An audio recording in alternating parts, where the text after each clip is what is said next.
জনতা পার্টির নেতৃত্বে জেনজিদের আন্দোলন শেষ হওয়ার পরেও সেই নিয়ে আলোচনা থামছে না। ভারতের নানা সংবাদ মাধ্যম তো বটেই, আন্তর্জাতিক পরিসরেও আলোচিত হচ্ছে যে জেনজিদের এই আন্দোলনের মাধ্যমে মোদী সরকারের শিক্ষামন্ত্রীর পদত্যাগ ঘটবার পর আসলে মোদী সরকারের ভিত বেশ নড়ে গেল কিনা।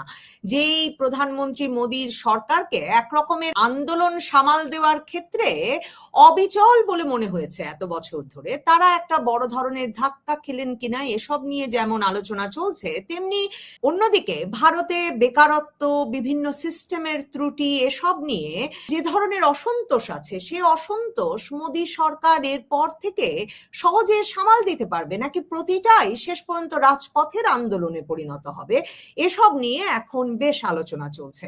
এই নিয়ে আলোচনায় আমার সঙ্গে যুক্ত হয়েছেন ভারতের রাজনৈতিক বিশ্লেষক দেবাশিস চক্রবর্তী। দেবাশিস চক্রবর্তী, আপনাকে স্বাগত জানাই। দেবাশিস চক্রবর্তী, আপনি বিভিন্ন দেশি বিদেশি সংবাদ সংস্থায় লিখছেন এই এই সাম্প্রতিক ঘটনা নিয়েও। আমি আপনার কাছে জানতে চাই যে প্রধানমন্ত্রী মোদীর সরকার একটু টালমাটাল হয়ে পড়লো কিনা জেনজিদের এই আন্দোলনের ফলে, এবং ভারতের সংবাদ মাধ্যমে আপনি একটা পরিবর্তন দেখেন কিনা, ভারতের একেবারে মূলধারার সংবাদ মাধ্যমগুলো যে জেনজিদের আন্দোলনে কে জিতলো কে হারলো এসব বিশ্লেষণ প্রকাশ করছে, কিংবা এই যে মোদী সরকার একটা ধাক্কা খেলো কিনা এই কথাগুলো প্রকাশ করছে। আন্দোলনের শুরুর দিকেও তো এই আন্দোলনকে তেমন পাত্তা দিতে বা গণনায় আনতে দেখা যায়নি আসলে ভারতীয় সংবাদ মাধ্যমগুলোকে। হ্যাঁ, এই কথা ঠিক। প্রথমে এই আন্দোলনকে কেউ গুরুত্বই দেয়নি। তারপর মাস খানেক ধরে যে যে জেএনজিদের যে সমাবেশ হয়েছে, একটা অভূতপূর্ব। জেপি মুভমেন্টের পরে ইন্ডিয়াতে এরকম আন্দোলন এই প্রথম হলো, জয়প্রকাশ নারায়ণের মুভমেন্টের পর। জয়প্রকাশ নারায়ণের সেই আন্দোলন ছিল ইন্দিরা গান্ধীর ইমার্জেন্সি পরবর্তী পরিস্থিতিতে ইন্দিরা গান্ধীকে হটাবার জন্য। জেএনজিদের আন্দোলনের অভিমুখ শিক্ষামন্ত্রী হলেও আসলে সেই আঘাতটা গিয়ে মোদী সরকারের উপরই পড়েছে। কারণ মোদী সরকারের অহংকার, বলা যায় মোদী সরকারের দর্পচূর্ণ হয়েছে জেএনজিদের কাছে। কারণ মোদী সরকার অপোজিশনদের কথা শুনতে একেবারেই প্রস্তুত না।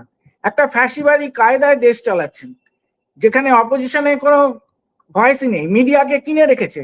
এ দেশে, আমাদের দেশে মিডিয়াকে গদি মিডিয়া বলে সবাই পরিচয় দেয়।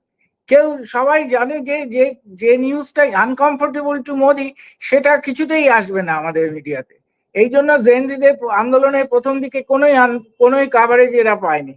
যা কিছু এরা কাভারেজ পেয়েছে সোশ্যাল মিডিয়াতে। সোশ্যাল মিডিয়ায় সবাইকে কানেক্ট করেছে, সোশ্যাল মিডিয়ার থ্রুতে এই আন্দোলনটা অনেকটা আরব স্প্রিং এর মতো হয়েছে, যেখানে mainstream media, police, military নামেনি যদিও, পুলিশ এবং সিআরপিএফ ব্যাটালিয়ন, এরা এই আন্দোলনকে একদিক থেকে ভাঙতে চেষ্টা করেছে, অন্যদিক থেকে সোশ্যাল মিডিয়া, ফেসবুক, টুইটার, এগুলোতে এই আন্দোলনের সংবাদ এমনভাবে ছড়িয়ে পড়েছে যে গদি মিডিয়া শেষ পর্যন্ত আর না পেরে যখন ফাইনাল ব্যাটেলটা শুরু হয়েছে তখন দিতে বাধ্য হয়েছে। কারণ এত হাজার হাজার জনতার সমাবেশ জয়প্রকাশ নারায়ণের পরে এমন আর দেখা যায়নি।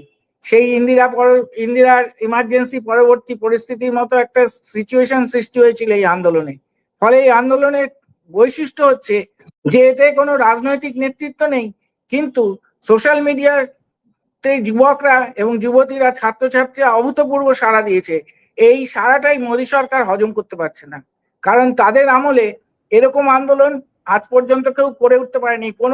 কোনো পলিটিক্যাল পার্টি করতে পারেনি, কংগ্রেস করতে পারেনি, বা অন্যান্য যে অপোজিশন পার্টিস গুলো আছে তারা চেষ্টা করেও করতে পারেনি। দু একটা সমাবেশ করেছে, কিন্তু এটা একটা অভূতপূর্ব আপরাইজিং এর মতো, ইউথ আপরাইজিং এর মতো হয়েছে, যেটা সবাইকে জেপি মুভমেন্ট, জেপি আন্দোলনের কথা মনে করিয়ে দিচ্ছে, জয়প্রকাশ নারায়ণের আন্দোলনের কথা মনে করিয়ে দিচ্ছে, বা আন্না হাজারে যে করেছিল অ্যান্টি কারাপশন মুভমেন্ট। থামবে অনেকে এই বিশ্লেষণও করছেন, এই প্রশ্নও তুলছেন যে এই ঢেউ কি এই এই এক ধাক্কাতেই থামবে নাকি এখন ঢেউয়ের পর ঢেউ আসবে? কারণ ভারতের মতো দেশে আসলে তো অসন্তোষের আরো নানা জায়গা আছে, তার মধ্যে বিরাট তরুণ সমাজের শিক্ষা নিয়ে অসন্তোষ আছে, বেকারত্ব নিয়ে অসন্তোষ আছে। তো এই পরিস্থিতিতে এখানেই থামবে নাকি এই ককরোচ জনতা পার্টির আন্দোলন আরো বড় বড় ঢেউ নিয়ে এগিয়ে আসবে? এটা একটা প্রশ্ন আছে। আবার অনেকে বলছেন যে এর মাধ্যমে এখন নানা কারণে নানা গ্রুপ সংগঠিত হয়ে পড়বেন কিনা। আবার আপনি বিরোধীদের মানে বিরোধী দলের এই আন্দোলনে যোগ দেওয়ার কথাটাও যদি ভাবেন, কংগ্রেস নেতা রাহুল গান্ধী, প্রিয়াঙ্কা গান্ধীরা এসে যোগ দিলেন, তারা এ থেকে একটা সুবিধা তুলতে পারবেন কিনা। মানে আগামীর রাজনীতিতে এই ককরোচ জনতা পার্টির এই আন্দোলনের ভূমিকাটা কি হবে? ককরোচ জনতা পার্টি ফিউচারে কি করবে সেটা এখনই বলা যাচ্ছে না, কিন্তু যে আন্দোলনের স্পার্কটা জ্বলে গেছে সেটা ছড়িয়ে পড়বে সারা দেশে। এরপর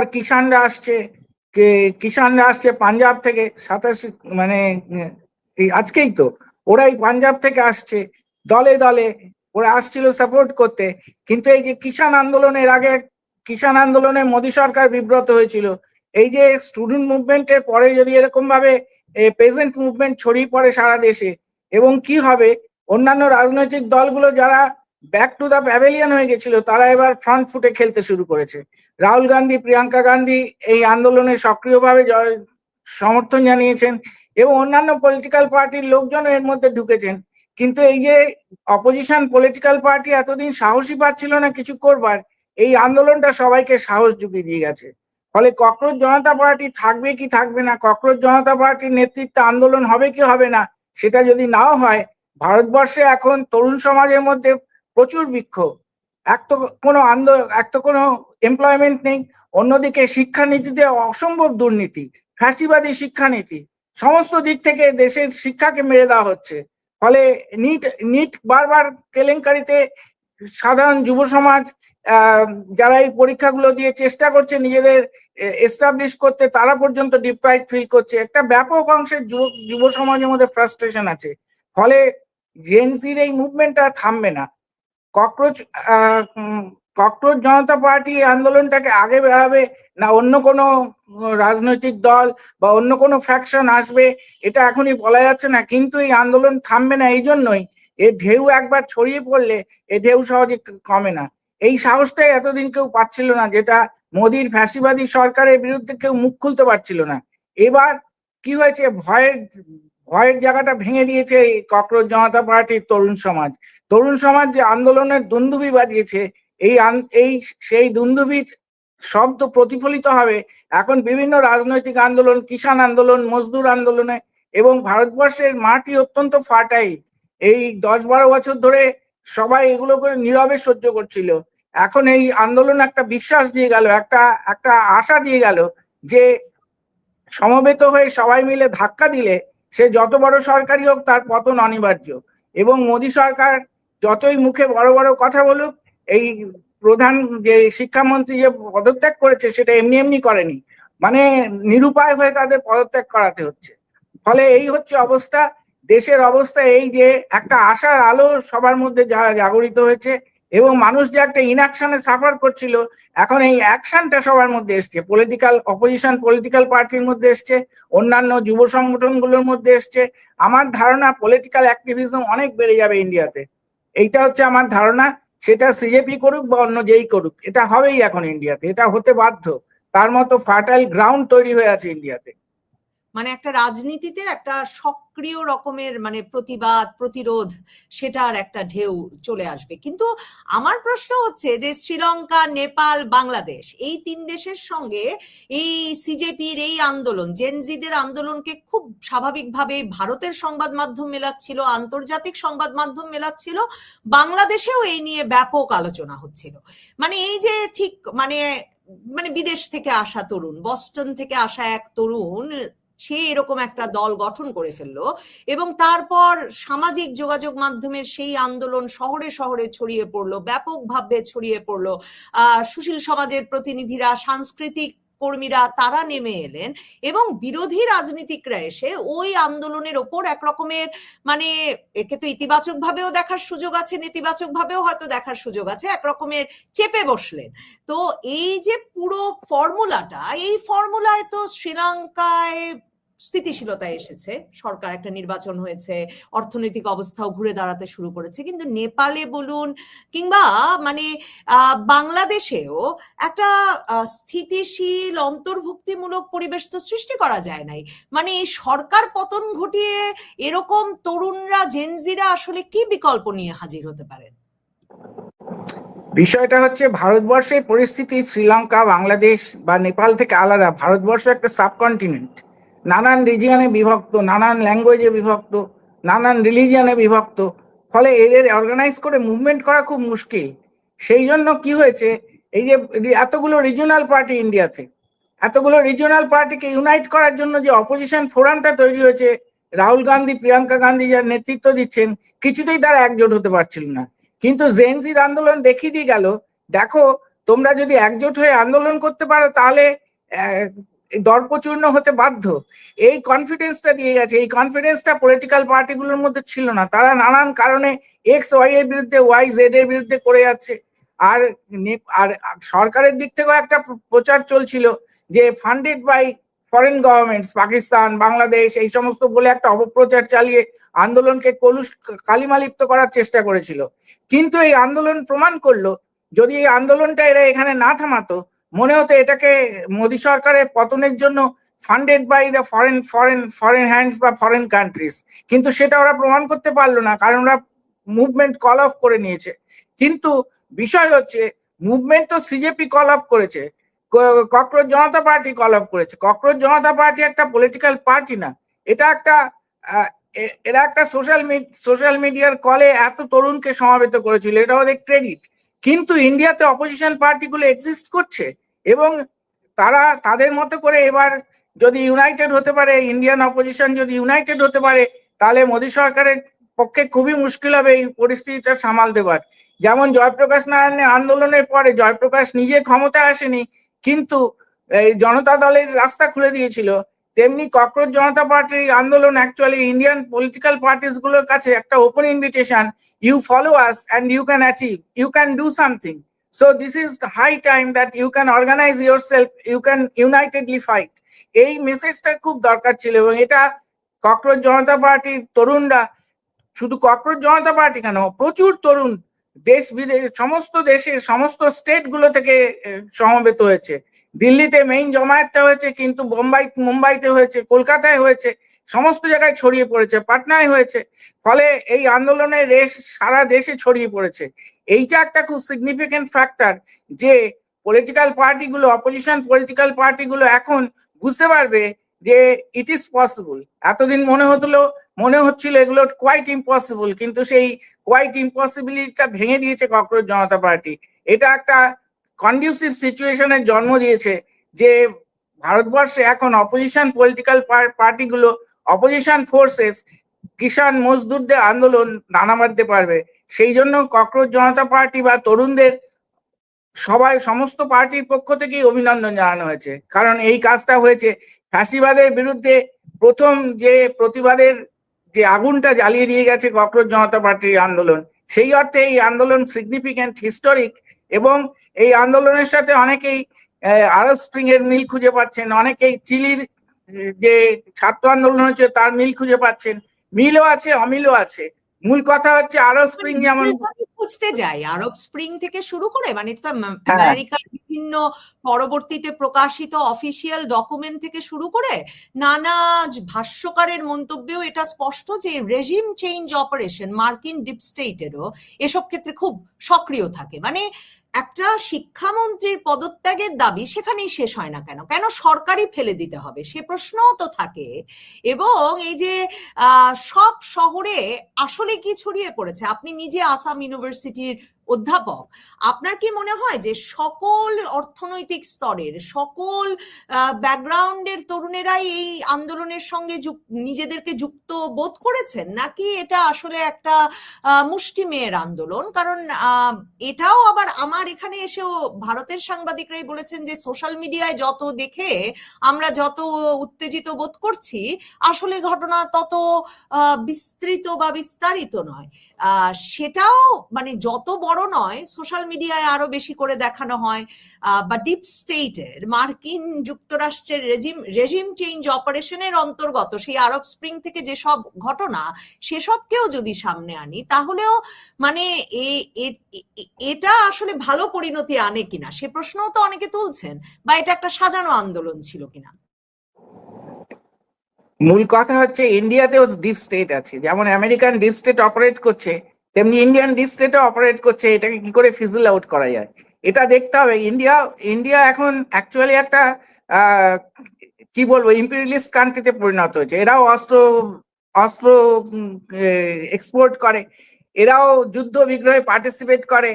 ফলে ইন্ডিয়ান ডিপ স্টেটও অ্যাক্টিভ আছে, যে এরকম করে আমেরিকান ডিপ স্টেট ওখানে বসে বসে কিছু ছাত্র লেলিয়ে দিয়ে মন্ত্রিসভার পতন ঘটিয়ে দেবে, অত সহজ না। যেটা হতে পারে একমাত্র, এই আন্দোলনটার মধ্যে মুষ্টিমেয় জনতা নেই, প্রচুর ছাত্র যুবক যুক্ত হয়েছে, মূলত মধ্যবিত্ত শ্রেণীর। কারণ তারাই শিক্ষার মধ্য দিয়ে তাদের তাদের তাদের ফিউচার চেঞ্জ করতে পারে। নিটের যে করাপশন, এই সমস্ত তাদের বেশি এফেক্ট করছে। মধ্যবিত্ত শ্রেণী যারা পড়াশুনো করেছে, তাদের চাকরি দরকার, তারা চাকরি পাচ্ছেন, তারা বেকারিতে ভুগছে। ফলে মূলত মধ্যবিত্ত শ্রেণীর যুবকরাই এদের যুক্ত হয়েছে। কিন্তু একথা সত্যি না যে এর আন্দোলন এই আন্দোলনে প্রচুর লোক জড়ো হয়নি। এই আন্দোলন বাইরের সাংবাদিকরা যাই বলুক, আমরা দেখেছি এমনকি কলকাতাতেও কমপক্ষে 30-40 হাজারের একটা মিছিল বেরিয়েছিল, যা সামলাতে পুলিশকে যথেষ্ট বেগ পেতে হয়েছে। তাহলে দিল্লিতে কি হতে পারে আপনি ভাবুন। কলকাতায় ডিরেক্টলি আন্দোলন হচ্ছে না, একদিন একটা মিছিল হয়েছে আন্দোলনের সমর্থনে, এবং আপনার এই যন্তর মন্তরে 1 মাসের বেশি ধরে এত তরুণ জমায়েত হয়ে আছে। এটা কি সম্ভব? এটা কি ছোটখাটো একটা ব্যাপার? এই কাজ আমরা এমনকি জয়প্রকাশ নারায়ণের আন্দোলনেও 1 মাস ব্যাপী এরকম আন্দোলন দেখিনি, যেটা এখন হয়েছে। ফলে ইনস্ট্রুমেন্ট অফ মুভমেন্টটা চেঞ্জ হচ্ছে। আগে যেমন রাজনৈতিক আন্দোলনগুলো trade union, political party, poster, banner, slogan, সমাবেশ এর মধ্যে দিয়ে হতো, এখন যুগ পাল্টাচ্ছে। এখন মানুষকে কানেক্ট করাটায় সোশ্যাল মিডিয়ার একটা ইম্পর্টেন্ট রোল আছে, এবং সেই জায়গাটাতে সিজেপি খুব সাকসেসফুল, যে তারা সোশ্যাল মিডিয়ার থ্রুতে কানেক্ট করতে পেরেছে এরকম হাজার হাজার জনতাকে। এমন লোক এসছে যাদের সঙ্গে তাদের কোনো কানেকশন নেই, তারাও এসেছে। তো এই বিষয়টা খুব ইম্পর্টেন্ট, সিগনিফিক্যান্ট, যে ইন্ডিয়ার মতো একটা বড় দেশে ওরা এরকম একটা ঢেউ তুলে দিল। হ্যাঁ, এটা অত সহজ কাজ ছিল না। এই কাজটা যথেষ্ট, এবং এই কাজটা সাকসেসের জন্য মূলত দায়ী মোদী সরকার নিজেরা। এত করাপশন, এত ব্যভিচার, এত অনাচার, এত অন্যায়, এত দুর্নীতি, যে মানুষ বাধ্য হয়েছে রাস্তায় নামতে। মানুষকে রাস্তায় নামিয়ে দিয়েছে মোদী সরকার। কিন্তু আগে রাজনৈতিক দলগুলো সাহস পাচ্ছিল না, কিন্তু সিজেপির আন্দোলনে তরুণ generation, young generation, X generation, তারা এই সমস্ত ক্যালকুলেট করেনি। তারা ভাবেনি কে প্রাইম মিনিস্টার হবে, কে এডুকেশন মিনিস্টার হবে। তারা শুধু ভেবেছে আমাদের একটা ন্যায্য অধিকার আছে আমাদের পড়াশোনা করে চাকরি পাবার, সেইটা তোমরা ফিরিয়ে দাও। এই আন্দোলনটা সেই অর্থে খুব সাকসেসফুল, এবং এই সাকসেসের রাস্তা ধরে স্মরণীয় এই যে রাজনৈতিক অপোজিশন পলিটিক্যাল পার্টিগুলো ইন্ডিয়াতে এখন দানা বাঁধবে, এবং future another 3 to 4 years Modi সরকারের পক্ষে যথেষ্ট কঠিন সময় আসছে। এটুকু আমি বলতে পারি। এটা মোদী যতই বাইরে লম্ফঝম্প করুক, ভেতরে ভেতরে ওরা বুঝতে পেরেছে যে জাগ্রত জনমতকে অত সহজে ভাঙা যায় না, মিলিটারি দিয়ে ভাঙা যায় না, পুলিশ দিয়ে ভাঙা যায় না, আইন করে ভাঙা যায় না, গুন্ডা দমন আইন করে ভাঙা যায় না, যেটা ওরা চেষ্টা করছে। ফলে এই সমস্ত বিষয়ে এখন এই যে আন্দোলনটা হয়েছে, এটা একটা ইন্ডিয়ার পক্ষে একটা হিস্টোরিক মুভমেন্ট আমি বলতে পারি। এটা আমার মতে একটা হিস্টোরিক মুভমেন্ট। মোদী সরকার নড়বড়ে হয়ে পড়েছে, সেটা যে আপনি একরকম মনে করছেন সেটা স্পষ্ট আপনার কথায়। আরেকটা তথ্য তো ভারতের সংবাদ মাধ্যমে আমরা দীর্ঘদিন ধরে শুনি যে এই যে মোদী সরকার স্থিতিশীল সরকার, সর্বভারতে তাদের একটা রাজনৈতিক অবস্থান আছে, শক্তি ক্রমাগত বাড়ছে, এটা ভারতকে শক্তিশালী করতেও একটা বড় ভূমিকা রাখছে। এবং ভারত যে একটা স্থিতিশীলতা পাচ্ছে, তার ফলে ভারত পরাশক্তি হয়ে উঠছে, সেজন্য একটা আন্তর্জাতিক চক্রান্ত আছে যে ভারত একটা শক্তিমান রাষ্ট্র হয়ে উঠছে। সে কারণে ভারত ঠেকাতেও ভারতের ভেতরে এসব রাজনৈতিক অস্থিতিশীলতা সৃষ্টির তৎপরতা কিনা। তো সরকারটা অস্থিতিশীল হয়ে উঠছে যখন মানে প্রধান বিরোধী দল বলে আসলে ভারতের রাজনীতিতে কিছু নাই, মানে কংগ্রেস একটা সর্বভারতীয় চেহারায় আর নাই। এরকম পরিস্থিতিতে আসলে ভারতের স্থিতিশীলতাকেও এ ধরনের আন্দোলন একটা হুমকির মুখে ফেলে কিনা? ভারতের স্থিতিশীলতা যেটা সবাই মিলে প্রচার করছে, সেই স্থিতিশীলতা হচ্ছে মোদী সরকারের এমপি কেনা বেচা। মোদী সরকার নিজে 2/3 সমর্থন তাদের নেই পার্লামেন্টে। ওরা এখান থেকে ভাঙিয়ে ওখান থেকে ভাঙিয়ে আয়ারাম গয়ারামে পলিটিক্স করে নিজেদের স্টেবল করেছে। এবং যেহেতু অপোজিশন মুভমেন্ট নেই দেশে, অপোজিশন ইউনিটি নেই দেশে, সেই সুযোগটা নিচ্ছে। একদিকে এমপিদের কেনাবেচা করে নিজেদের দল ভারী করছে। এই রিসেন্টলি তৃণমূল ভেঙে যাওয়ার পর, সরকারে পরাজিত হবার পর তৃণমূলেরই কতজন এমপি কে প্রায় কিনে নিয়েছে একটা এনসিপি নাম করে। ফলে এই জিনিসটা দেখার আছে যে স্থিতিশীলতা মানে হচ্ছে বিজেপির স্থিতিশীলতা, ইন্ডিয়ার স্থিতিশীলতা না। বিজেপি চাইছে সমস্ত অপোজিশন লেস একটা political system, one party one rule system চালু করতে চাইছে, যেখানে অপোজিশন থাকবেই না। ওদের হচ্ছে কংগ্রেস মুক্ত ভারত, ওদের স্লোগান হচ্ছে কংগ্রেস মুক্ত ভারত, ওদের স্লোগান হচ্ছে অপোজিশন মুক্ত ভারত। এটা কি স্টেবল ইন্ডিয়া? স্টেবল ইন্ডিয়া হচ্ছে একটা মাল্টি পার্টি গভর্নমেন্ট। আমাদের দেশ একটা multi party system, multilingual system, multi religion system, multi nationality system. সেই সিস্টেমে সমস্ত ফোর্স হচ্ছে, সমস্ত মুখ এখন one party one leader one election, এই দিকে নিয়ে যাওয়ার চেষ্টা করছে। এটা স্থিতিশীলতা? এটা এক ধরনের ফ্যাসিবাদী আক্রমণ সমস্ত রাজনৈতিক গণতান্ত্রিক যে ভারতবর্ষের যে কনস্টিটিউশন রয়েছে, যেটা ডেমোক্রেসিকে প্রিজার্ভ করে, তার বিরুদ্ধেই একটা আক্রমণ। সমস্ত দিক থেকে এই আক্রমণটা চলছে। এখন যেহেতু এইখানে এই আন্দোলন হয়েছে, ফলে এখন কথা হচ্ছে যে আমাদের সরকার ভেঙে দেওয়ার চক্রান্ত চলছে। সরকার ভেঙে দেওয়ার চক্রান্ত মোদী নিজেই করছে। যেভাবে মানুষকে এক্সপ্লয়েট করছে, যেভাবে মানুষকে অন্যায়ভাবে এক্সপ্লয়েট করে যাচ্ছে, তাতে মানুষ বিক্ষুব্ধ হবেই। বিক্ষুব্ধ মানুষের ঢেউ ছড়িয়ে পড়বেই। একদিন না একদিন মানুষ বিক্ষোভে ফেটে পড়বেই। সেই মহেন্দ্রক্ষণটা সিজেপি এরা শঙ্খ বাজিয়ে নিয়ে এলো আমাদের দেশে। এই হচ্ছে আমার এভালুয়েশন। অসংখ্য ধন্যবাদ অধ্যাপক দেবাশিস